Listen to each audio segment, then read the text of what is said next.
Bonjour Stéphanie. Bonjour Emmanuel. Allez Stéphanie, notre machine à voyager dans le temps s'arrête cette année. S'arrête cette année. S'arrête cette semaine en 1979. Exactement, le 15 juillet 1979, avec un discours, celui de Jimmy Carter, président américain de 77 à 81. Dans cette allocution télévisée intitulée La crise de confiance, Jimmy Carter dénonce la crise de la société américaine et appelle à repenser la société de consommation. Un discours qui est aussi parfois appelé le discours du malaise par la presse de l'époque. Bon, rappelez-nous quand même qui est Jimmy Carter. Alors quelques mots d'abord, officier de marine, il prend la succession de son père à 29 ans à la tête de la plantation de cacahuètes familiale en Géorgie.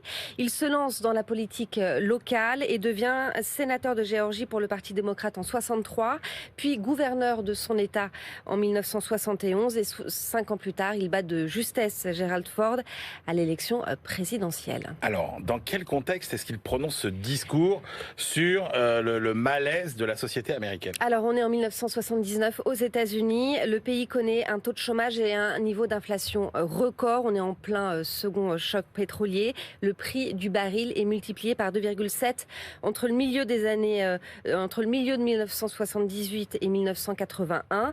Dans son allocution, Carter appelle les Américains à un engagement historique en faveur du développement des énergies alternatives afin de mettre un terme à leur dépendance à l'égard du pétrole étranger. Mais il va plus loin en évoquant une crise de confiance dont souffriraient les Américains. Et alors c'est quoi cette crise de confiance, puisque apparemment la crise n'est pas que une crise de l'énergie et du pouvoir d'achat? Effectivement. En fait, il parle d'une crise de confiance en l'avenir qui menace de détruire le tissu social et politique de la société américaine.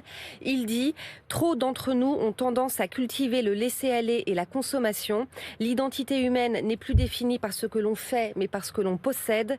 Cependant, nous avons découvert que posséder des choses et consommer ne satisfait pas notre désir de sens. Nous avons appris que l'accumulation de biens matériels ne peut combler le vide d'existence sans confiance ni but. » Sans confiance ni but. Voilà, c'est bien là que le bas blesse, selon Carter, qui ajoute que pour la première fois dans l'histoire du pays, le peuple américain entrevoit que les 5 prochaines années seront pires que les 5 années passées. La productivité est en baisse, la volonté d'épargner a chuté aussi par rapport aux autres pays occidentaux. Et il appelle donc son peuple à renoncer au consumérisme, à se lancer dans la bataille de l'énergie. Et c'est selon lui une opportunité de repenser l'avenir de la nation et de moins dépendre également du pétrole du Golfe Persique. Un discours très sombre donc qui lui a coûté sans doute sa non-réélection puisqu'il ne fera qu'un mandat. Le peuple américain aura préféré Reagan en 81 et son discours un peu plus optimiste. Et oui, qu'un mandat. Il y a eu l'affaire des otages de Téhéran aussi. Je sais pas, je pose la question à Benahouda. Il passe souvent pour un président médiocre, Benahouda, Jimmy Carter, sans personnalité. C'était exagéré ou c'est un jugement mérité? Non, il passe en effet pour un président médiocre, mais qui avait une âme, une pensée pour l'Amérique. Surtout, ce qui est frappant, c'est qu'en relisant cette période-là, l'argument économique central de sa défaite, ce n'est pas son discours négatif sur le consumérisme ou l'Iran, c'est l'inflation qui lui a coûté sa présidence. Et c'est la crainte actuelle de Joe Biden, c'est de revivre le scénario de Jimmy Carter.